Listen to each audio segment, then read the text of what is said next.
Bienvenue pour 100% nautique, toujours au Nautique de Paris 2013. Alors nous sommes pour débuter dans l'espace Bretagne, précisément Morbihan. Et on attaque avec une sacrée nouveauté, c'est l'Astuce 24.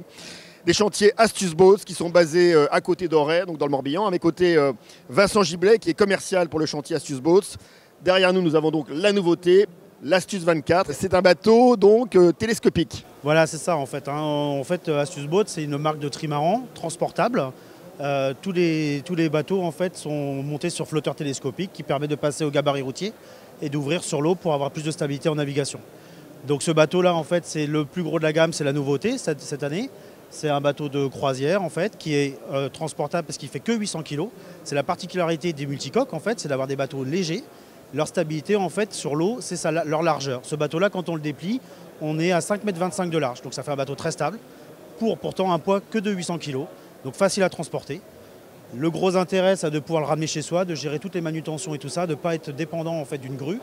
Et c'est aussi de pouvoir changer de plan d'eau très facilement. Donc en fait Vincent, c'est un bateau de randonnée. Oui, voilà. Celui-là, c'est un peu plus loin. On a voulu faire un bateau de croisière pour répondre à la demande, à l'évolution déjà de notre clientèle en fait, qui a démarré avec nous. Le projet de base, effectivement, c'était un Astuce, c'était un 20 pieds, qui était en fait une coque centrale avec 2 flotteurs stabilisateurs. Et on s'est aperçu que les gens ont commencé à faire de la randonnée nautique avec, parce que du coup, c'est assez sécurisant. Et ça permettait de mettre les tentes sur les trampolines.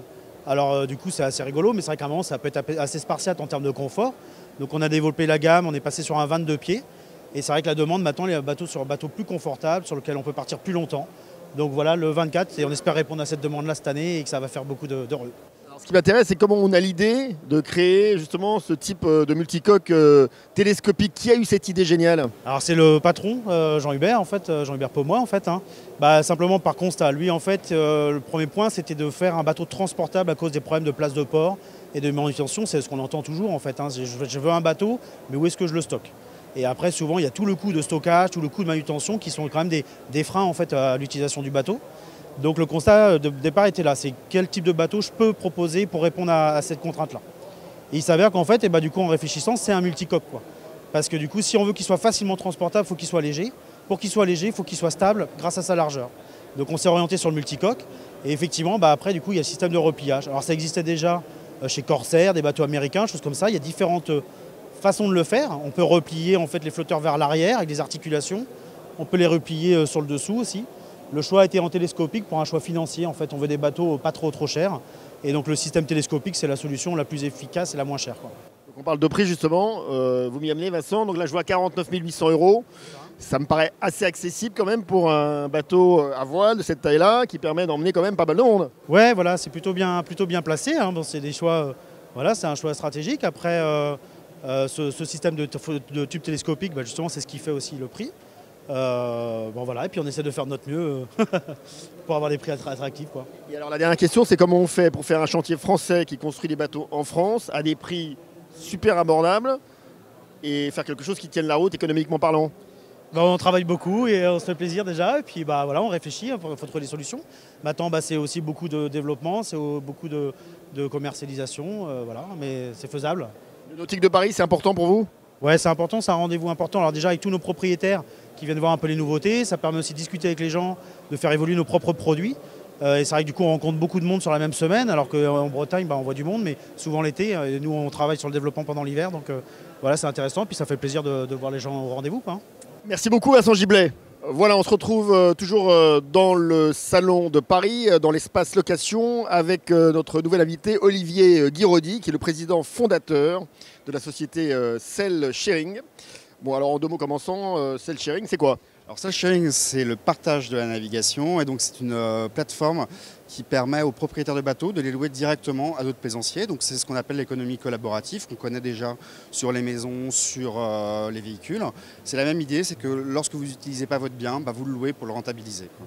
Donc l'avantage, c'est que pour les propriétaires de bateaux, lorsqu'ils ne naviguent pas, et finalement ils naviguent peu, en moyenne 15 jours par an, ils rentabilisent l'usage de leurs biens. Et puis pour les locataires, vous avez accès à des bateaux qui sont sensiblement moins chers, et puis des bateaux qui sont beaucoup plus divers que ce qu'on trouve chez un loueur traditionnel, pour la simple raison que ce n'est pas des bateaux qui ont été achetés pour être loués. C'est des bateaux de passionnés, et donc c'est des bateaux qui ont du charme, qui sont authentiques. Alors ce qui m'intéresse, c'est quand on est président, donc fondateur, quand est-ce qu'on a l'idée? Comment ça se passe? C'est la nuit, en rencontrant quelqu'un? Comment on décide de créer cette société? Eh ben non, ça commence le jour en Méditerranée, où en fait, avec une bande de copains, je voulais organiser une croisière autour de la Corse, et on était une dizaine, donc c'était un bateau de 15 mètres. On n'avait pas beaucoup de moyens, et donc j'ai cherché un bateau de particulier, je n'ai pas trouvé, donc je passais par un loueur traditionnel, et je me suis dit, il y a quelque chose à faire. Et puis c'était également l'époque où on commençait à parler de Airbnb en France, qui est maintenant une boîte qui fait du bruit. Et donc c'est l'association de ces deux idées qui m'a fait tilt, et c'est comme ça que je me suis lancé. Donc j'ai fait une étude de marché pendant 6 mois auprès de mon réseau nautique, et je me suis aperçu qu'il fallait la concrétiser. Donc j'ai quitté mon ancien emploi, je me suis lancé sur Sailsharing à plein temps, 1er janvier 2012. Et puis pendant 6 mois, j'ai travaillé tout seul, et puis je me suis aperçu que c'était un projet ambitieux, qu'il fallait plusieurs compétences, et donc j'ai demandé à 2 associés de me rejoindre. Un associé qui s'occupe du marketing et de la communication, et une associée qui, elle, s'occupe du développement commercial. Donc bientôt 2 ans là, pour cette société. Combien de bateaux? Comment ça fonctionne? Dites-nous tout. Oui, alors on a commencé la commercialisation en juillet, donc on a 6 mois maintenant, je dirais, d'existence. À l'époque, on avait 20 bateaux, aujourd'hui on en a 60. Alors vous allez retrouver, ce ne sont que des bateaux habitables, mais vous allez retrouver aussi bien des vedettes moteurs que des voiliers ou des catamarans.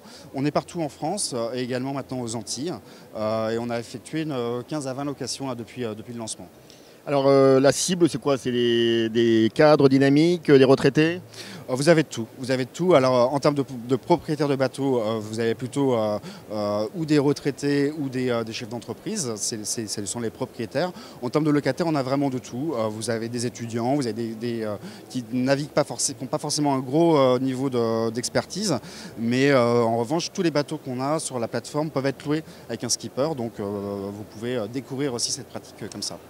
Donc vous êtes en fait un vrai marin, vous avez formé, vous êtes vraiment dans le milieu, vous êtes vacciné un peu aux embruns. Ouais, tout à fait. Je pense que c'est une condition sine qua non, parce qu'on est quand même sur une communauté, hein. C'est pas une maison, c'est pas une voiture, c'est quand même des objets de passionnés. Donc c'est indispensable de connaître leurs problématiques. Et effectivement, moi je suis un passionné et je navigue depuis 20 ans maintenant. On rappelle donc Sailsharing. Oui, tout à fait. Sailsharing, la plateforme de location entre particuliers. Merci beaucoup. Olivier Guiraudy, et on continue notre balade dans le Nautique de Paris 2013. Retour et clap de fin de 100% Nautique, toujours au Nautique de Paris, et là, un livre exceptionnel, La France vue de la mer, signé Philippe Plisson, qui est à mes côtés aux éditions du Chêne, La Corse vue de la mer. Alors en fait, Philippe, vous êtes ici chez Maison Côté Ouest, mais vous avez fait la France vue de la mer du nord au sud, de la Manche à l'Atlantique en passant par la Méditerranée. Voilà, en 6 volumes de 260 pages. C'était 3 ans de travail et c'était 8000 milles. Alors ce que vous appelez, vous, c'est le trait de côte qui vous a fasciné. Voilà, c'est-à-dire le tour de toutes les côtes, le tour des îles, et je suis rentré dans les estuaires et dans les abers, partout où va la marée pour la Manche et l'Atlantique. Alors qu'est-ce qui fait l'originalité de la Corse et de son littoral par rapport au reste de l'Hexagone ? Ah, de la Corse, qu'est-ce qui fait? C'est certainement la magie de la Corse, c'est qu'on est à la fois en mer, en terre, évidemment la terre, mais aussi la montagne, l'enneigement. Il y a une omniprésence de la montagne qui est impressionnante. Voilà. Il faut quand même revenir sur votre travail. Donc vous avez consacré 3 ans. 3 ans sur votre bateau, 3 ans à vivre, dormir, habiter avec la mer. Voilà, c'est un travail de marin photographe. C'est un angle de la France qu'on n'avait pas encore fait, alors que nous sommes uniques en Europe. Nous avons 4 mers, nous avons le plus beau trait de côte. On l'avait fait en hélicoptère, on l'avait fait en voiture, en camping-car, en vélo. Mais depuis la mer, personne ne l'avait fait. Et je pense que la France le méritait. Est-ce que depuis, vous avez le sentiment que vos lecteurs et ceux qui s'intéressent au monde maritime prennent plus conscience justement de notre littoral et de son importance?